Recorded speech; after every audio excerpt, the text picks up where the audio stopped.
The Gilded Cage. Queen Camilla was reportedly left enraged after Princess Catherine waged a silent war using Diana's most treasured heirloom. Behind the public smiles, one single jewel sparked a furious showdown, revealing the brutal truth behind the monarchy's carefully crafted facade. The glittering halls of Buckingham Palace are built on secrets, but on one fateful evening, a single jewel threatened to shatter the entire facade. The annual reception for the diplomatic corps was meant to be a flawless display of British power and royal unity, a carefully choreographed performance for the world's elite. Dignitaries from every corner of the globe gathered under the colossal chandeliers, their polite chatter and the clinking of crystal glasses creating a symphony of decorum. But beneath this veneer of imperial grandeur, a dark tension was simmering. This was not just a party, it was a battlefield.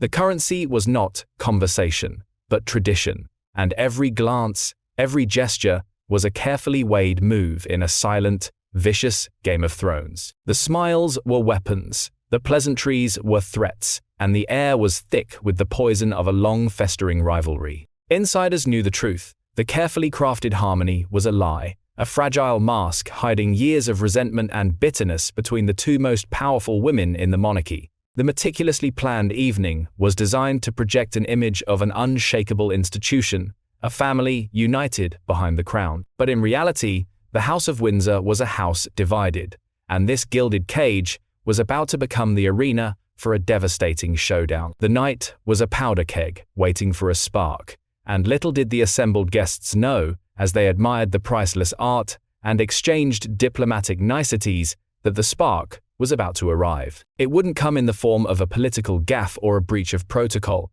It would arrive as a cascade of diamonds and pearls, a relic from a tragic past, with a history as heavy and as cold as the crown itself. The air was already thick with unspoken truths, charged with the weight of a legacy that refused to die. This evening was destined to become infamous, the moment a silent war finally erupted into public view, proving once and for all that in the House of Windsor, the most brutal battles are fought not with words, but with jewels. The grand doors of the staterooms swung open, and as Catherine, the Princess of Wales, made her entrance, a subtle but immediate hush fell over the assembly. She was the picture of royal perfection, a study in elegance and poise, but it was not her gown that commanded the room's absolute attention. It was the object perched atop her head, a familiar and hauntingly beautiful constellation of diamonds and pearls. It was the lover's knot tiara. In an instant, the atmosphere shifted. The polite fiction of the evening shattered. This was not a fashion choice. It was a declaration, a calculated act of war. The tiara was so intrinsically linked to her late mother-in-law, Princess Diana, that its appearance felt less like an homage and more like a resurrection.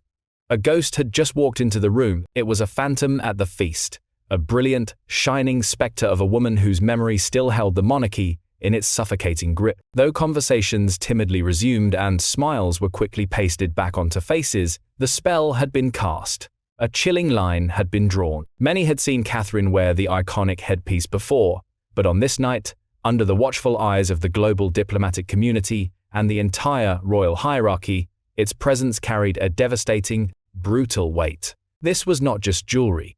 It was a weapon, forged in sorrow and betrayal, now wielded by a new champion. It radiated not just with the cold fire of the chandeliers, but with the undying memory of the original People's Princess. It was a profound and vicious emblem of a legacy that time could not erase, a legacy that one woman in the room, the Queen herself, could never and would never be a part of. The message was clear. You may have the crown, but you will never have the throne in their hearts. That belongs to us. Moments later, Queen Camilla made her entrance, the very image of regal composure. Adorned with her own exquisite tiara, the George VI sapphire, she moved through the room with a practiced grace, a performance honed over decades of navigating the treacherous currents of royal life. For a moment, it seemed as though order would be restored, that her authority as queen would quell the ripple of unease that had spread through the staterooms. But for those watching closely, the mask slipped. As her eyes fell upon Catherine and the lover's knot,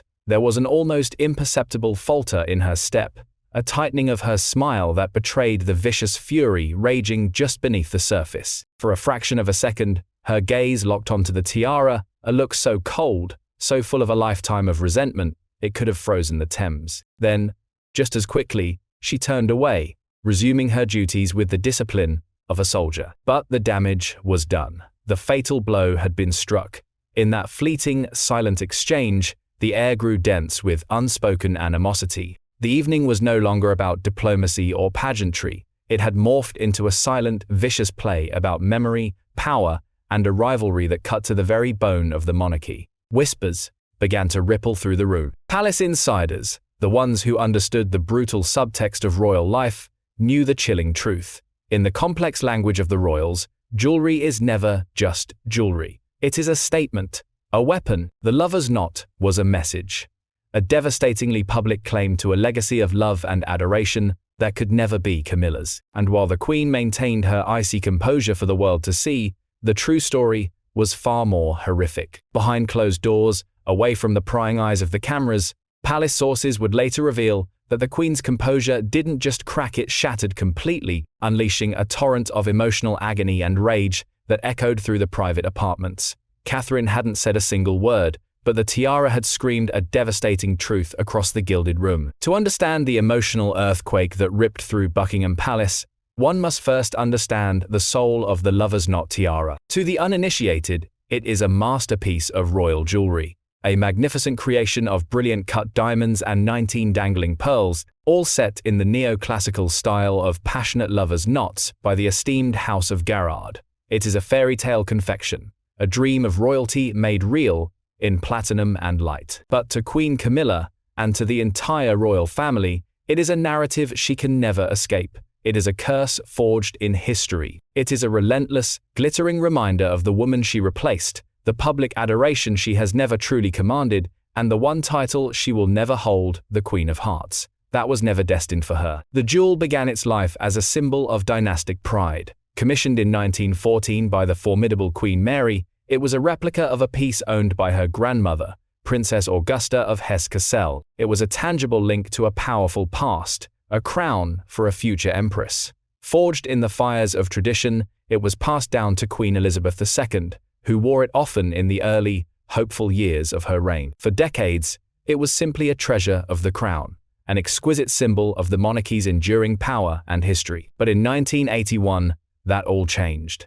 Its destiny was irrevocably altered. When Queen Elizabeth gifted the tiara to a young, innocent Lady Diana Spencer upon her marriage to Prince Charles, it was transformed from a mere royal heirloom into a global symbol. It became the crown of a modern fairy tale, watched by hundreds of millions around the world. But little did they know, that fairy tale was destined to become a living nightmare. From that moment on, the lover's knot ceased to be just an object. It was crowned in sorrow and became a silent, tragic character in Diana's devastating story. The lover's knot tiara became Diana's signature, an inseparable part of her public identity. She wore it at state dinners, on grueling official tours, and during some of the most turbulent, soul-crushing moments of her life inside the royal machine. The piece itself is notoriously heavy and uncomfortable, known to cause debilitating headaches for its wearer. In a cruel and twisted trick of fate, the tiara became a perfect metaphor for Diana's own horrific experience within the monarchy. A beautiful but onerous crown, a gilded cage that was both a magnificent privilege and an agonizing prison. Yet she wore it with an elegance that defied the pain. She transformed it into a symbol of her quiet resilience and ferocious inner strength. It was her armor. As her personal life disintegrated under the crushing weight of a loveless, fraudulent marriage and the relentless, inhuman glare of public scrutiny, the tiara gave her an aura of untouchable royalty. It was her silent companion on a journey of profound and lonely suffering. When she famously told Martin Bashir in her bombshell 1995 Panorama interview, "Well, there were 3 of us in this marriage, so it was a bit crowded," the world finally understood the true depth of her torment. The carefully constructed fairy tale was exposed as a lie, and the third person in that marriage, Camilla Parker Bowles, was forever cast as the villain in Diana's story, the architect of her pain, the shadow that haunted her every waking moment. The lover's knot, resting on Diana's head in countless iconic photographs, became the crown of the wronged wife, the people's princess who refused to be silenced, who refused to be broken. It was the symbol of her survival. After Princess Diana's horrific death in 1997, the lover's knot tiara vanished from public view. It was returned to the cold, silent royal vaults, a sleeping relic deemed too emotionally charged, too saturated with the tragic memory of the woman who made it famous for anyone else to ever wear. For nearly 2 decades, it remained locked away in darkness, its mystique and power growing with each passing year. It wasn't just a piece of jewelry anymore. It had become a sacred object, a holy relic in the cult of Diana. Then, in 2015, the tiara returned. The legend was resurrected. But it was not Camilla, the then Duchess of Cornwall and wife of the future king, who dared to wear it. In a jaw-dropping move that sent shockwaves through royal circles, it was Catherine, the Duchess of Cambridge, who brought it back into the light. The moment was electric. It was as if a part of Diana had returned from the grave, her spirit and inimitable style reborn in the poised and elegant figure of her son's wife. This calculated resurrection is precisely why the tiara remains a source of such raw, agonizing emotion for Queen Camilla. The deep, unwavering affection the public held for Diana was seamlessly and instantly transferred to Catherine. Camilla, however, remains forever and inextricably linked to the brutal, public collapse of Charles and Diana's marriage. She is the ghost of that failure. Seeing Catherine, a universally beloved figure, wearing that specific tiara is a potent and devastatingly cruel reminder for Camilla. It is a flashing neon sign declaring that, no matter how much time passes, no matter what title she holds, the public's heart will always belong to Diana's memory, a legacy now fully and powerfully embodied by Catherine. The death of Queen Elizabeth II in 2022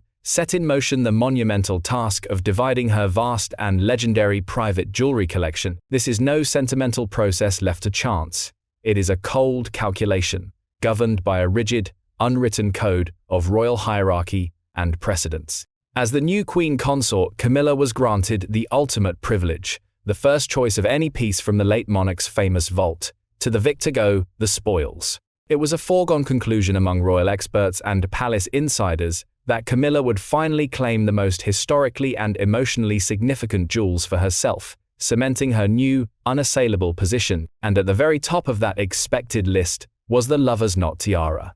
For decades, it had been the ultimate symbol of her rival. Now, it would be her ultimate prize. Given its direct lineage from Queen Mary to Queen Elizabeth II, and its unparalleled global fame through Diana, it should have been Camilla's for the taking. To wear it would have been a breathtakingly powerful statement of her new status, a final, brutal victory in a decades-long war for acceptance. It would have been the ultimate symbol that she had, at last, replaced Diana in every sense of the word. The stage was set for her to claim the prize she had coveted for so long, to finally wear the crown of her defeated and fallen rival. The world watched, holding its breath for the inevitable, symbolic execution of Diana's legacy. But that is not what happened. In a decision that sent a silent, seismic shockwave through the royal establishment, the lover's knot tiara was officially assigned to Catherine, the new Princess of Wales. The bombshell was not just that Camilla wasn't wearing the most emotionally charged piece in the entire collection, it was that she never could. This was not a loan. It was not a temporary arrangement. It was a permanent assignment. How did this extraordinary turn of events come to pass? The answer, according to palace sources, lies in the deep, unspoken bond between the late Queen Elizabeth II and Catherine, a bond built on years of quiet respect and profound affection. Many royal experts believe the Queen, a master of the long game, made a personal and final decision long before her death, leaving Diana's cherished tiara directly and specifically to Catherine in her will. This act was more than an inheritance. It was a powerful endorsement of the woman she saw as the stable, dignified future of the monarchy. It was also a final, poignant tribute to her late daughter-in-law, a quiet acknowledgement of the pain Diana had endured. King Charles III, acutely aware of his family's tortured and bloody history, reportedly supported the decision, seeing it as a fitting way to honor Diana's memory through the wife of his heir. It was a strategic move to appease the public and finally close a chapter of profound scandal. Regardless of the exact mechanism, the outcome was absolute. Catherine was now the keeper of the flame. And for Camilla, this finality, this permanent, public exclusion from her rival's legacy, was a devastating and humiliating blow. It was a final betrayal, a cold and calculated checkmate delivered from beyond the grave. The one thing she coveted most, the symbol of her ultimate victory, had been snatched from her grasp forever. The public reaction to Catherine appearing in the tiara was immediate, overwhelming, and utterly brutal for Camilla. The verdict was delivered not in a courtroom, but on the ruthless battleground of social media. The platforms erupted. Side-by-side images of Catherine and Diana went viral, a visual passing of the torch that ignited a firestorm of public adoration. Comments poured in by the thousands, celebrating the breathtaking resemblance not just in appearance, but in spirit. The phrase, "the people's princess," was resurrected for a new generation, with many affectionately crowning Catherine Queen of Hearts, too. The message from the public was deafeningly clear. They had chosen their queen, and it wasn't the woman sitting beside the king. This must have been an agonizing pill for Camilla to swallow. After decades of painstakingly working to rehabilitate her public image, clawing her way back from being the third person in the marriage to a respected royal, she was forced to watch as another woman effortlessly commanded the love and adoration she had so long and so desperately craved, all by wearing a jewel so intimately connected to her greatest rival. As one royal commentator grimly noted, Catherine didn't just wear a tiara, she wore a promise. She looked like the future. Standing right beside her husband, the king, Queen Camilla seemed to fade into the background, an inconvenient relic of a painful past. She was a ghost at her own coronation, while the true heir to Diana's legacy shone brightly before the world, anointed not by God, but by the people. The symbolic power play did not end there. Humiliated and enraged, Queen Camilla sought to reassert her authority. In what many insiders saw as a calculated and strategic countermove, she appeared at a subsequent state function, ready for battle. For her weapon of choice, she selected another of the monarchy's most treasured jewels, the Girls of Great Britain and Ireland tiara. This was a masterstroke of political symbolism. Known affectionately by Queen Elizabeth II as Granny's tiara, it was the late monarch's most famous and beloved headpiece, a wedding gift she received in 1947 that she wore throughout her historic reign. By wearing it, Camilla was making a clear and unambiguous statement. She was attempting to wrap herself in the unimpeachable legacy of the late Queen, a legacy of stability, duty, and unbroken tradition. She was positioning herself not as the heir to Diana's emotional, populist monarchy, but as the true, legitimate inheritor of Queen Elizabeth's steadfast and stoic reign. She carried herself with an air of supreme authority, the magnificent tiara glittering under the spotlights like a warrior's helm. The message was clear. She was the one who now embodied the institution. It was a bold move, a queen's gambit designed to remind everyone, especially Catherine, just who held the ultimate power. It was a desperate attempt to prove that bloodlines and titles mattered more than fairy tales and public affection, but it was a gambit of pure futility. Camilla's strategic move was executed with cold precision, but the desired impact never materialized. There was no firestorm, no outpouring of public support, only the sound of deafening silence. The media coverage was polite but subdued. The online discourse was minimal. The electrifying obsessive magic that had surrounded Catherine's appearance in The Lover's Knot was conspicuously, devastatingly absent. The contrast was stark and illuminating. While Camilla's tiara was historically priceless and breathtakingly beautiful, it lacked the one thing that mattered in the modern age: a compelling narrative. It was just a thing, a beautiful object of state. It was a symbol of the institution, of duty and history. But the Lover's Knot was a symbol of a times a brutal, tragic story of love, betrayal, and heartbreak that still resonated deeply and painfully with the public. Images of Catherine, the modern embodiment of Diana's spirit, continued to dominate the cultural conversation, while Camilla's power play was largely ignored. In this silent, bitter contest of jewels, it became brutally apparent that the story a gem told was infinitely more powerful than its carat weight or its royal pedigree. Camilla's desperate attempt to wrap herself in the late Queen's authority had failed to capture the public imagination. It was a crushing, humiliating realization. A tiara without a heart is just a collection of stones. The world had already chosen its heroine, and no amount of institutional symbolism could ever change that. The gambit had failed. The silence was her answer. The failed tiara gambit exposed a fundamental and dangerous truth about the modern monarchy, a truth that no crown can hide. While Queen Camilla may possess the title, Catherine, Princess of Wales, possesses the hearts of the people. This powerful, unbreakable bond has been forged not through dramatic gestures or claims to ancient lineage, but through years of steadfast elegance, quiet dedication to her causes, and an uncanny ability to project a sense of calm strength under immense, crushing pressure. When she wears Diana's tiara, it doesn't feel like an imitation. It feels like a continuation. It feels right. It feels like destiny. Camilla's utter failure to generate the same emotional response only served to highlight the vast, unbridgeable chasm between them. The first is a queen by marriage and rank, respected for her status, but never truly loved. The second is a queen by popular acclaim, cherished simply for who she island. In the symbolic arena of monarchy, where public favor is the ultimate currency, that distinction is everything. It is the only thing that matters. Increasingly, when the public pictures a queen, the face that comes to mind is Catherine's, not Camilla's. This is the cruelest truth for the woman who waited decades to wear the crown.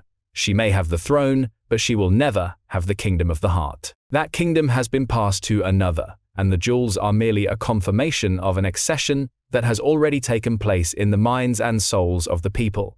It is a reign she can see, but never touch. A bitter, final defeat. This bitter conflict over a tiara did not ignite in a vacuum.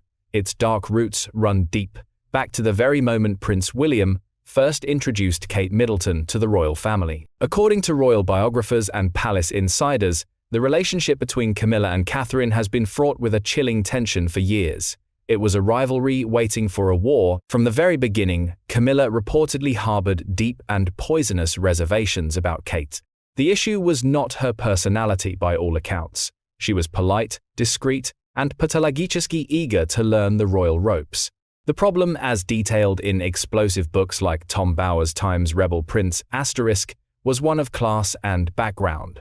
It was about blood. Kate Middleton was a commoner, the daughter of self-made entrepreneurs who had once worked for an airline. She was not, in Camilla's more archaic and snobbish view, from the right stock to one day be queen. She didn't come from the landed aristocracy, the exclusive insular world that Camilla and Charles inhabited. There was a quiet, seething disdain, a sense that Kate was an outsider who hadn't earned her place, a pretender to a throne that should have been reserved for the blue-blooded. This simmering resentment was the first crack in a relationship that would later fracture completely under the immense weight of public perception and dynastic power. It was the moment that set the stage for the silent war to come. The commoner had entered the court, and the long-reigning courtesan was not prepared to surrender her hard-won territory. One must also consider Camilla's own torturous, blood-soaked journey to acceptance. For decades, she endured relentless public vilification as the other woman, the homewrecker, the face on the front of every tabloid. She was haunted by the unwavering disapproval of Queen Elizabeth II,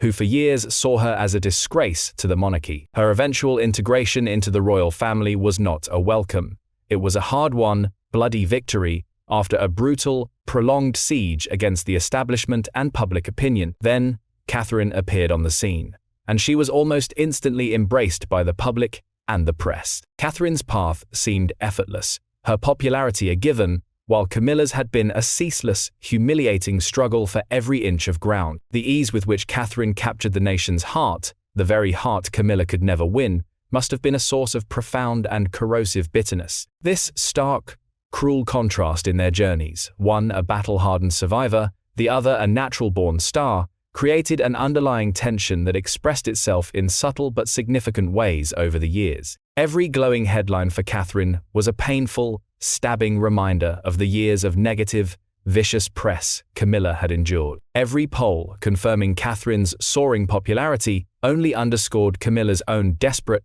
failed struggle to win over a skeptical public. It was a rivalry born not of direct conflict, but of the cruel, unforgiving asymmetry of their fates. One had fought a war for her crown, the other was simply given one. And for a woman like Camilla, who had sacrificed everything, that was a truth too bitter to ever swallow. Despite the always pleasant and brutally professional public appearances, a silent competition for influence and position was gathering steam behind palace walls for years.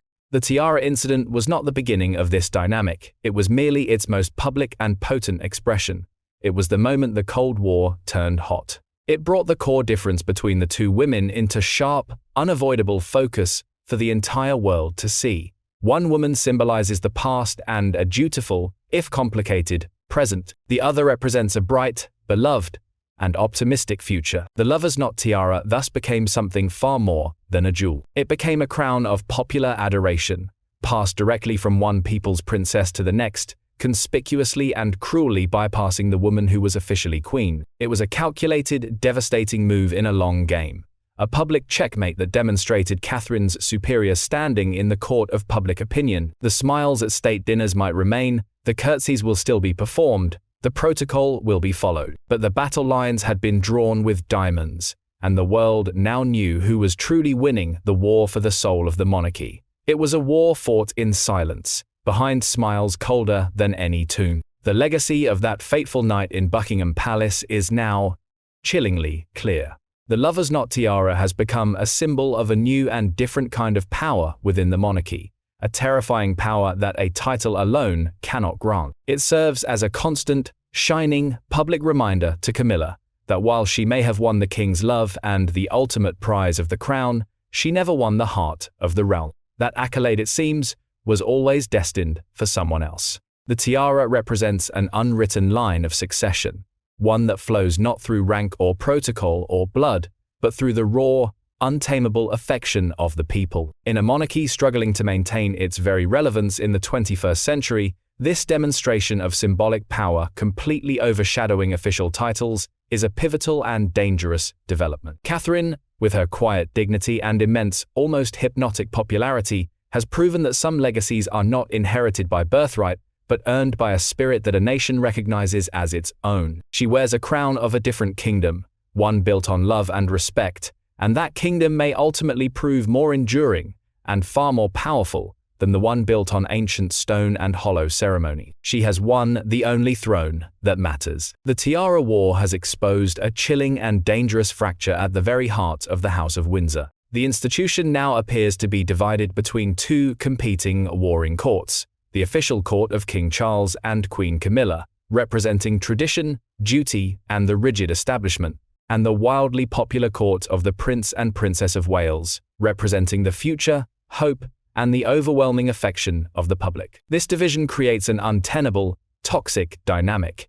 It is a silent civil war that threatens the long-term stability of the monarchy itself. Every public appearance now becomes a referendum on their popularity. Every fashion choice is scrutinized as a strategic move in their endless battle. The constant, implicit comparison between the two women pits the past against the future, duty against adoration, in a brutal contest from which the institution itself may not emerge unscathed. The glittering jewel that started it all has become a symbol of this dangerous rift, a constant, shining reminder that the family is not united. They are at war. A house divided against itself cannot stand, and the tremors from this bitter, personal conflict are shaking the very foundations of the throne. The crown is heavy, but the weight of this division may be too much for it to bear. In the end, this entire saga is the final, epic chapter in the story of Princess Diana. It is her ultimate, tragic victory. From beyond the grave, her legacy continues to shape the destiny of the monarchy, her ghost haunting the halls of power and forever tormenting the woman who replaced her. The lover's knot tiara, the symbol of her own suffering and resilience, has now become the instrument of her posthumous revenge. It ensures that Camilla will forever live in her shadow, reigning but never truly ruling the hearts of the British people.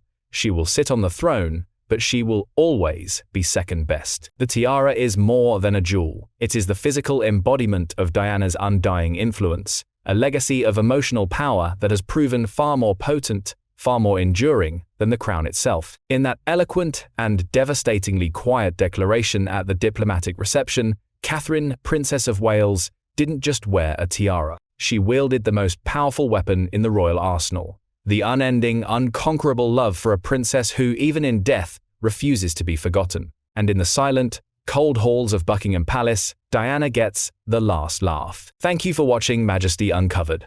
What are your thoughts on this silent war of jewels? Let us know in the comments below. Don't forget to subscribe to Majesty Uncovered and hit the notification bell for more untold stories from behind the palace walls. Video description: ****, illustration image prompts, ****, 1. Cinematic extreme close-up of Queen Camilla's face, her regal composure cracking, a single tear escaping her eye, as she stares just off camera. Her expression is a mixture of cold fury and deep, hidden sorrow. The intricate diamonds of her sapphire tiara are razor-sharp, catching the harsh, dramatic light of the palace ballroom. The background is a luxurious blur of gold and crystal chandeliers, AR 16:9 S750, style RAW Q2, 2. A wide-angle shot from a low perspective inside the Buckingham Palace ballroom during a grand reception. Global dignitaries in black tie are blurred in the foreground, their faces turned towards the background, where Catherine, Princess of Wales, stands in perfect focus. She is a vision of elegance, the lover's knot tiara blazing with light on her head, creating a divine, almost intimidating aura. The lighting is cinematic, with long shadows and brilliant highlights, emphasizing the scale and tension of the moment. AR 16:9 S750, style RAW Q2, 3. A haunting, ethereal portrait of Princess Diana's ghost, subtly superimposed over a shot of the lover's knot tiara resting on a dark velvet cushion inside a secure vault. Diana's expression is melancholic, but knowing a sad smile playing on her lips. Moody, atmospheric lighting with dust motes dancing in a single beam of light illuminates the scene, creating a sense of history and tragedy. R 16.9 750, style RAW Veer Q2, 4. A dramatic over-the-shoulder shot of Catherine, looking across the crowded ballroom at Queen Camilla. Catherine's expression is unreadable, calm but resolute, her back straight and poised. In the distance, Camilla can be seen turning away, her posture rigid with anger. The camera focus is shallow, making Catherine the sharp, powerful subject, while Camilla is a distant, defeated figure. The scene is drenched in the warm, opulent glow of the palace. LUF R 16:9 S750, style RAW Q2, 5. An intimate, behind-the-scenes shot in a private royal apartment, dimly lit. Queen Camilla is seen from behind, slumping into a lavish armchair, her face buried in her hands in a moment of utter despair. Her elaborate gown pulls around her on the floor, the only light comes from a fireplace, casting long, dancing shadows on the wall, creating a scene of intense private agony and defeat. AR 16:9 S750, style RAW Q2. Illustration image prompts 16:9 1080p. SEO tags. Royal family, Princess Catherine, Queen Camilla, Princess Diana, Royal Scandal, British Monarchy, The Crown, Kate Middleton, Buckingham Palace, Royal Jewels, Princess of Wales, Royal Family Drama, Tiara, Royal Feud, House of Windsor, Royal Secrets, Diana's Legacy, Untold History. SEO tags English. Thumbnail prompts. 1. A dramatic split-screen thumbnail. On the left, a hyper-realistic close-up of Catherine, Princess of Wales, wearing the lover's knot tiara, her expression serene but determined. On the right, a furious close-up of Queen Camilla, her eyes filled with rage and tears. A glowing, cracked line divides the two images, symbolizing the shattered relationship. The background is a dark, opulent red. 2R 16:9 S750, style RAW Q2, 2. An extreme close-up of the lover's knot tiara, sparkling with impossible brilliance. Superimposed over the tiara is the ghostly, sad face of Princess Diana, her eyes looking directly at the viewer. The background is pitch black to make the jewel and the ghostly image pop with incredible intensity and emotion. R 16:9 750, style RAW 223. A powerful, eye-level shot of Catherine, Princess of Wales, looking directly into the camera with a subtle, confident smirk. The lover's knot tiara is perfectly lit, shining like a weapon. Queen Camilla is visible in the background, out of focus and turning away in anger. Text overlay in bold, sensational font, "The Tiara War." R 16:9 does 750, style RAW Q2, 4. A hyperdramatic image focusing on Queen Camilla's eyes, wide with shock and fury. In the reflection of her pupils, you can see a tiny, sharp image of Catherine wearing the lover's knot tiara. The rest of Camilla's face is shadowed, emphasizing the raw emotion in her eyes. The color palette is dark and cinematic. 7. AR 16:9 S750, style RAW Q2, 5. A symbolic and artistic thumbnail showing two hands reaching for the lover's knot tiara on a velvet cushion. One hand is young and elegant, Catherine's. The other is older and adorned with a queen's signet ring, Camilla's. The tiara glows with a magical light, positioned exactly between the two hands, representing the ultimate prize in their conflict. Les 16 first, S750, style RAW/Q. Thumbnail prompts 16:9 1080p. Engaging thumbnail concepts. Generation summary. Channel name used. Majesty uncovered. Opening hook. Generated 10 to 20 second attention grabber. Total characters 29779. Chapters generated 18. Language English. Knowledge sections applied 12/12. Cultural elements preserved.